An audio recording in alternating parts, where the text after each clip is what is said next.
righty, it's game week, ladies and gentlemen. Let's talk about it. Lions on the road in Lambeau Field to kick this thing off.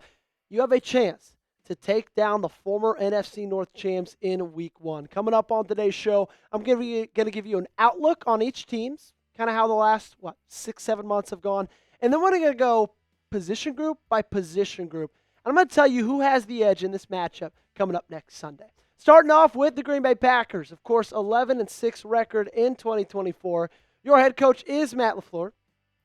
Jordan Love, your leading man. Key trades, you added in Micah Parsons. That one was easy. Key signings, you signed Nate Hobbs, also Aaron Banks, left guard from the San Francisco 49ers. Your key draft picks, Matthew Golden, Barryn Sorrell, and, of course, Savion Williams. Now, let's go to the Detroit Lions. Their 2024 record was a phenomenal one, 15-2.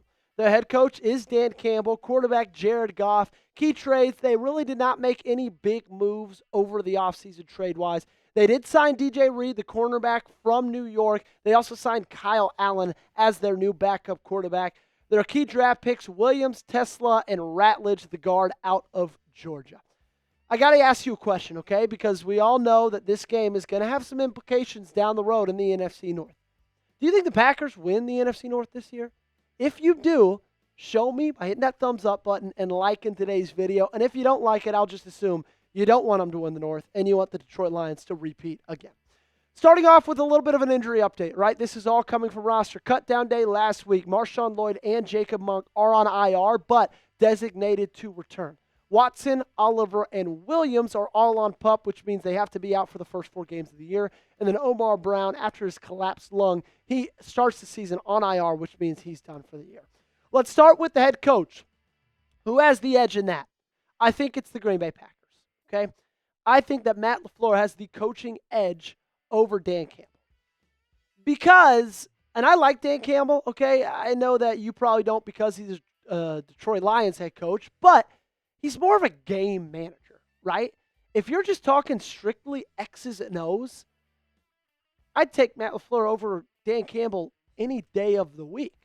Now, what he's done with Detroit has been really, really impressive, okay? Part of that's him, what he's able to do. Part of it was his coordinators, the 2 that just left to get their jobs. Part of it also is the talent evaluation part of it and how great they've done in the NFL draft and getting those guys to turn into something really, really special for their teams. But again, if you're talking just straight coaching X's and O's, give me Matt LaFleur. They have pretty similar records since 2021. This is also adding in Dan Campbell in 2021 having a pretty bad season. 39-28 for Campbell, 41-27 for LaFleur. All that to say, if I'm picking a coach out of those 2, I'm picking Matt. To the quarterback room we go. This one pretty contested as well, but I'm taking Jordan Love. Okay, I think the Green Bay Packers have the edge when it comes to the quarterback room, okay? I know that he took a little bit of a quote-unquote step back last year, but I also don't think we're giving him the benefit of the doubt in the fact that he was hurt pretty much from week 1 all the way through the entirety of last season, okay? When you look at the yards per game, sure, Jared Goff is definitely more, but they're closer than you'd think they were. Jared Goff threw more picks. Sure, he threw more touchdowns, more yards as well, but also, I've got a feeling this year, Jared Goff's going to take a massive dip in production without Ben Johnson there. I think so much of his numbers came from the fact that he had the best offensive coordinator in the game calling his plays.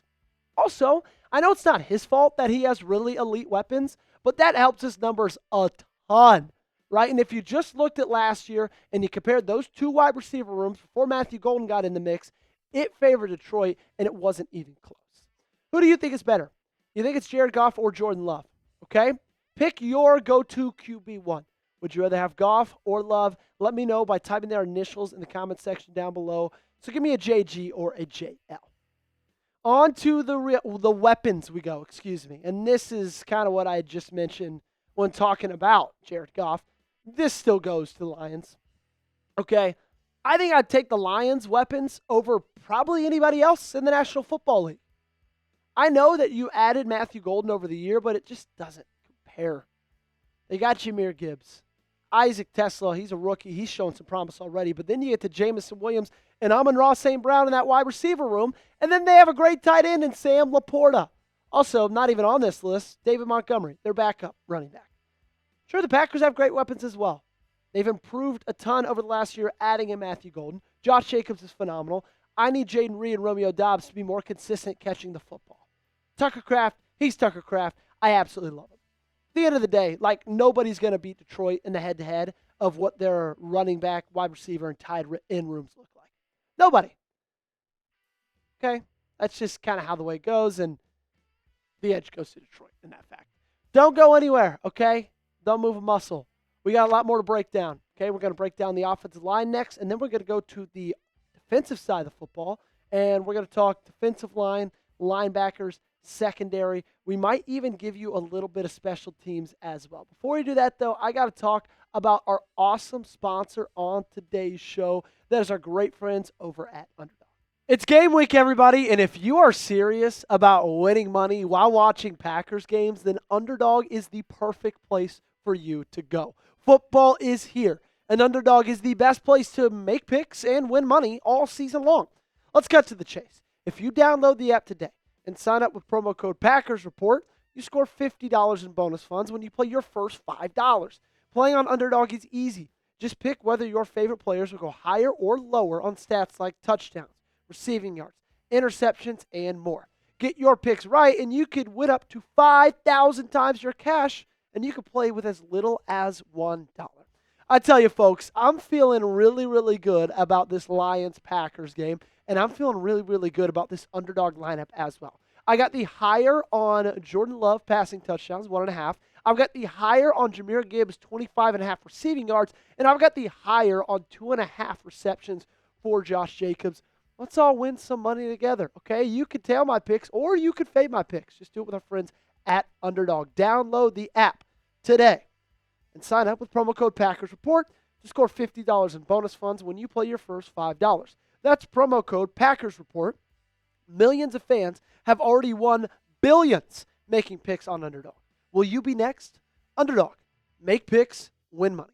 Must be 18 or older, 19 or older in Alabama and Nebraska, 19 or older in Colorado for some games, 21 or older in Arizona, Massachusetts, and Virginia, and present in a state where Underdog Fantasy operates. Terms apply. See assets.underdogfantasy.com/web/playingitterms_dfs_.html for details. Offer not valid in Maryland, Michigan, Ohio, and Pennsylvania. Concerned with your play? Call 1-800-GAMBLER or visit www.ncpgambling.org. In New York, call the 24/7 Hope line at 1-877-8-HOPE-NY or text HOPE-NY to 467-369. Alrighty, now to the big boys up front. This one I feel like is a push, if I'm being honest. Like, if you rank these offensive lines across the National Football League, I think they'd both be around like 10 or 11 or 12, somewhere just outside the top 10, but both really good units at the end of the day, okay? Now, like, Green Bay might have a leg up in the fact of they might have better offensive linemen, except Penei Sewell is probably the best out of this entire group, but I just think Detroit's is probably a little bit more consistent, okay? So if you give me offensive line, I'm going to give that a push. Let's talk defensive line now. Because of Micah Parsons, this one goes to the Green Bay Packers. And honestly, I don't even really think this one is very close. I think when you look at Rashawn Gary and Micah Parsons together, that's the best pass rushing duo in the National Football League. Micah shifted this one 1,000%. If you don't add Micah, I'm probably giving it to the Lions. Maybe it's a push, but it's probably Detroit because they have Aiden Hutchinson. But if you're talking Aiden Hutchinson, like, he's great, but he's not Micah Parsons. He's not. And he's coming off of a brutal fracture to his leg. So, we're talking defensive line. After the addition of Micah Parsons, this one goes Green Bay's way 1,000%. Who do you think is the better edge out of those two? Is it Micah Parsons or is it Aiden Hutchinson? Let me know in the comment section down below by giving me an AH or an MP. Again, which one do you think is the better pass rusher? Let's talk linebackers now, okay? I'm going to give this one to Green Bay as well. And I'll be frank with you, I'd probably give this one to Green Bay over almost any linebacker room in the National Football League. Maybe not like San Fran's because they have the best off-ball linebacker in the game. And pretty much outside of that, I really, really like Quay Walker. I really, really like Edgerrin Cooper. I think those two together this year are going to be so fun, so exciting to watch. And it's going to just kind of feel like it did back in the old days. Right? You got elite linebackers again. I have a feeling Edgerrin Cooper is about to break out. I've got a feeling that at the end of the year, we're going to talk a lot about Micah Parsons and his addition to this offense, or excuse me, this defense. But I also think not far behind Micah, we're going to be discussing Edgerrin as like, wow, we really, really got to steal with that one. He's really turned into the player that we always thought he could be when we drafted him. And that jump from year 1 to year 2, I think it's going to be special. For the secondary, I give this one to Detroit, right? They added DJ Reed. You lost Jair Alexander. Even though he was hurt a lot of last year, like, I get it. Stop yelling at me. But he would have been a nice addition right now if you look at the cornerback room and its current consistency. We know that this is the weakest spot for Green Bay. I talked about it this weekend on Saturday. I talked about it when they traded for Micah. I've talked about it pretty much every day for the last what seems like 6 months. And so in that term, like, it's Detroit. Now, this group isn't throw up bad, but it's not something to have a ton of confidence in, because outside of Xavier McKinney, I don't know if I have a ton of confidence in any of those guys. Keyshawn Nixon has a lot to prove. He's going to be a cornerback 1. Nate Hobbs, is he even going to be ready to go? Javon Bullard, he's got a lot to prove, just a year after being a pretty high draft pick. Evan Williams, he showed out last year. Can he continue that into year 3 or year 2, or is it going to be a sophomore slump? Okay, those are all the questions I need answered. Which position group is Green Bay's weakest? Is it the cornerback room? Because I kind of tend to think it is. Maybe I could have seen the argument for defensive line before the trade, but now after that trade is done, I really, really think it's the secondary. Last up, kickers are people too, ladies and gentlemen. We got to talk about them. Special teams, I think this goes the way of the Packers. Brandon McManus has been absolutely nails throughout training camp, throughout the preseason, and he kind of was nails last year as well. 20 for 21. I know he wasn't, playing the entire season, didn't play every single game.